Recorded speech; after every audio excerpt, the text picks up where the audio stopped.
Lammas or Lughnasadh is all about the harvest. But let's be honest, not everything that we planted this year actually grew, did it? Some things just didn't take, and some things bloomed, and then they completely fell apart. And that's what makes this Sabbath so powerful. It's not just about celebrating what has gone well, but it's also looking at what hasn't. And you can absolutely bake the bread and light the candles at this Sabbath, and I absolutely love that. But beneath all of that, this is a moment to really check in with yourself.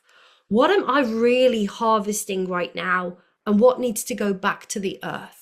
So today I'm going to walk you through how I'm working with the energy of Lammas this year, the rituals that I'm doing, the questions that I'm asking, and how I'm using this Sabbath to shift from burnout, which has been really big in my life the last couple of months, back into alignment. I'll also link below 2 other videos that you might love, one on the roots and the rituals of Lammas or Lughnasadh, and the others is all about my favorite crystals and herb pairings for this time of year. So stay tuned. We are going to be talking all about rituals, reflections, and real life harvests here in today's video.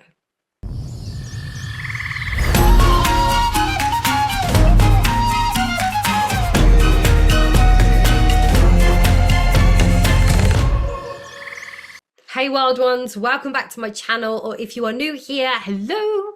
I am Emma Louise Dyson, shamanic witch, earth medicine woman, and founder of Wild and Untamed.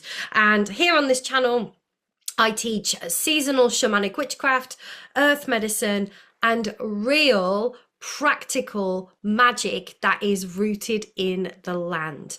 I'm going to share tools, rituals, and teachings that really help you to live in harmony with the seasons and the changings of the year, and also to really deepen your spiritual practice and also awaken your own personal power without the fluff and the filters. So if that sounds like your kind of thing, make sure you like this video, hit the subscribe button now, because today we're going to be diving into the deeper layers of Lammas, the energy behind the harvest, the magic of release, and how to work with this Sabbath in a way that is rooted and real and powerfully personal. So, Lammas, or also known as Lughnasadh, usually falls on the 1st of August here in the Northern Hemisphere, and it marks the first of the 3 harvest festivals on the wheel of the year. Now, the name Lammas comes from the Old English Hafmas, or meaning loaf mass, and it is a celebration of the grain harvest and the first loaves of bread being offered back to the land. Lughnasadh, on the other hand, is rooted in Celtic tradition, and it honours the god Lugh with games and feasting and rites of gratitude. And I go much deeper into the history and the folklore and celebrations of this Sabbath in a dedicated video called What is Lammas and How Can You Celebrate? I will link that below in the description if you want to watch that too. But today, I want to go beyond that. I want to go deeper into the energy of this Sabbath, because it's not just about what's happening on the land, it's also about what's happening within you as well. So, what have you actually been tending to over the last few months?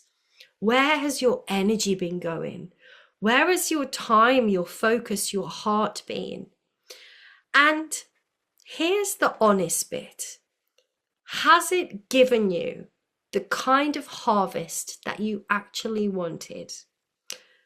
Lammas invites us to take stock, not in a kind of forced productive way, but in a really honest and reflective way. Because sometimes, and I am so guilty of this, we put all of our effort into something or someone that never actually took root, or we harvest something that looked great at first, but then it leaves us feeling a little bit empty. So for me, this Sabbath is a checkpoint. It is a pause. It is a chance to say, what is thriving in my life? What is fading? What needs to be celebrated? And what needs to be composted? And not everything that you planted was actually meant to grow. And that's all part of the magic as well. So when I sat down and I really kind of feel into this Sabbath, I realized how much I've been in this constant state of growth this year. And if you follow me on any of the social media platforms, you'll know that this year has been a lot, right? So I've been looking at acknowledging that I've been in this constant state of growth. And it's not the soft kind of leafy kind of growth, but it's the kind that stretches you at the roots. So just to give you an idea, I opened a new studio space. I ran multiple retreats. I launched brand new courses that I've written, that I marketed. I've taught. I have ran workshops at festivals. I've traveled. I've poured so much energy into my business, to my community, to my vision. And I'm really proud of what I've created. I truly am. But if I'm being honest, I've also reached a point this year where I'm tired, and not in a defeated way, but in a harvested way. I feel the weight of everything that I've grown and also everything that I've let go of. And so there were things that I thought would bloom this year that just didn't. There were ideas that just didn't land, people that drifted, plans that had to be composted halfway through the year. And that is part of Lammas. That's the part that we don't always talk about. The kind of grief in the harvest, the letting go of what didn't come into fruition. So I'm using this Sabbath not to cram in more rituals or to chase the next thing, but to pause, to honor everything that has grown that I am super proud of, even if it came at a cost, and to consciously lay down some things. So if you felt that too, and I'm speaking to so many people who are really feeling like they've overcommitted to lots of things. So if you felt that too, you've been giving and you've been growing non-stop, then Lammas or Lughnasadh is the perfect moment to just breathe and ask yourself, what can I finally stop carrying? I'm keeping things simple this year. And not because this Sabbath isn't important, but because I am full. I just don't have the bandwidth right now. And so I'm not going to force some big elaborate ritual or some big celebration just because I feel like I should do it. I know I talk about this a lot, but I will be working with the fire element this Sabbath, and not just writing things down and tossing them into the flame. If you love to do this, and I do, right? This is brilliant, but you can deepen your practice by actually spending time with what it is that you're releasing. So instead of rushing through it, right, I sit with each thing that I want to release, first of all, and I ask, where is this still showing up in my life? And what part of me is still holding on to this thing that I want to release? And sometimes it's an old pattern. Sometimes it's a belief that isn't even mine. Sometimes it's just a version of me that I've outgrown, but I haven't fully let go of yet. So that moment of naming it, of feeling it, of witnessing it, that is magic as well. And then the fire, that's just the final part, watching it kind of disappear and the smoke rise up and it to be transmuted. But the real shift happens even before the flames are lit. So some of what I'll burn this year won't be dramatic or obvious. It'll be quiet stuff. The pressure to keep going when I am tired. The habit of saying yes when I actually mean maybe, and the old thought loops that I didn't even realize were still running, they're all going. And I'll probably add a little bit of mugwort to the fire as well. Not for smoke or for show, but because mugwort helps me to get clear. It makes it easier for me to hear my truth and to tune into what is real. And I haven't made my altar yet. And I usually have really good intentions when it comes to the Sabbats, but let's be honest, it doesn't always come together in the way I imagined. And I have been saying that I'm going to make a corn dolly for about 10 years now, and I still haven't done it. So maybe this is the year that I'll actually carve out some time and do the thing. When I do kind of set up my altar, I'll probably include some calendula, maybe a few wheat stalks, a crystal or two. I like amber and citrine this time of year. They feel really aligned with the season. But if you want more ideas on working with seasonal herbs and stones, I've got a whole separate video and I'll link that below for you. And I'm probably going to bake something this year as well, because there's something really grounding about getting my hands in the dough and making something from what's being grown.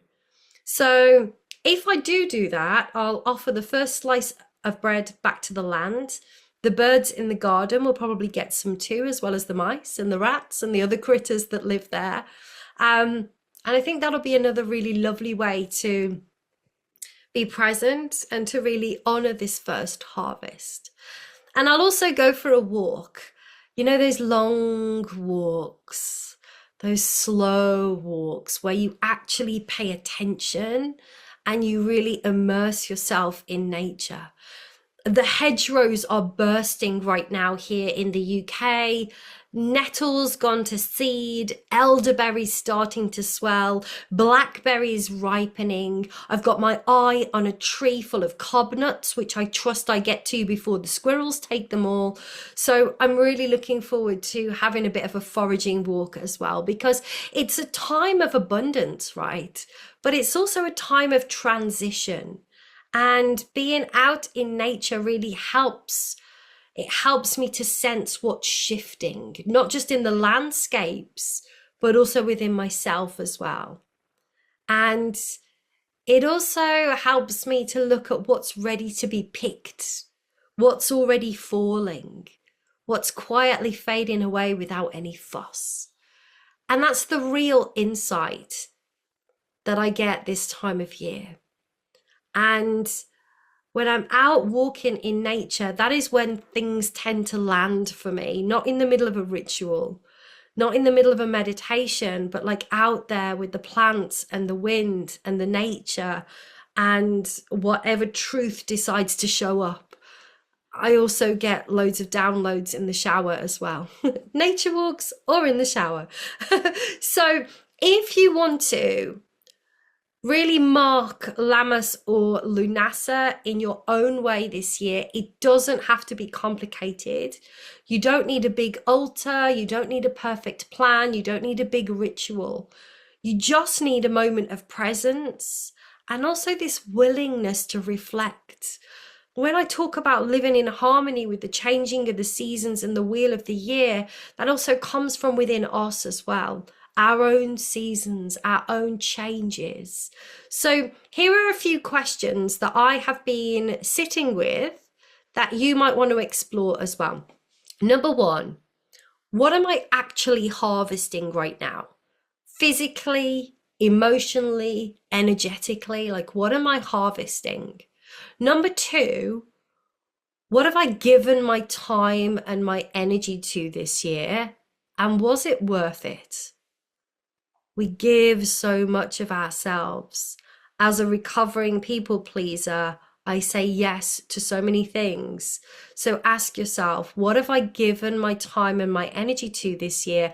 And was it worth it? Number three, where do I feel full? And where do I feel drained? You know, where's your energy leaking? And finally, number four, what is asking to be let go of now? Even if part of me is still holding on to it. So you could journal on these, you could take them on a walk with you, you could speak them aloud at your altar or into the fire, and just let the answers come to you slowly. You're not looking for these like neat conclusions, you're just looking for honest answers. But if you are craving something a little bit more tangible, here are a few ritual ideas that you might want to kind of weave in as well. First of all, make an offering from your own harvest. So this could be herbs or herbs for my friends across the pond, from your garden. We've got loads of herbs growing here. My red currants are beautiful and juicy, and I pick them as I'm walking past them going into the garden, which I love. Or it could be something that you've baked, a handful of berries that you've foraged. You could leave it on your altar. You could take it out to the land.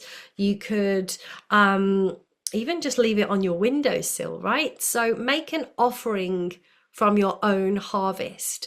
You could also tie a knot or braid something with intention. I love this. So maybe a short length of red thread to represent what you're releasing, or a cord that is made from grasses or fabric scraps. I'm actually making some nettle cordage this weekend on a retreat that I'm hosting, so that could be good too. You can knot what you're letting go of, and then you could either burn it, or you could bury it, or you could hang it somewhere to just slowly return to the earth. I love that. Or why not create a harvest altar or a seasonal grid? Even just one crystal, one herb, or one object that you found from outside, maybe on a walk. Let it represent what's coming full circle for you this year. So you don't need dozens of things, just pieces of something that means something to you. I mean, you could do an elaborate, beautiful grid with crystals and herbs. I love that stuff, but it doesn't have to be elaborate.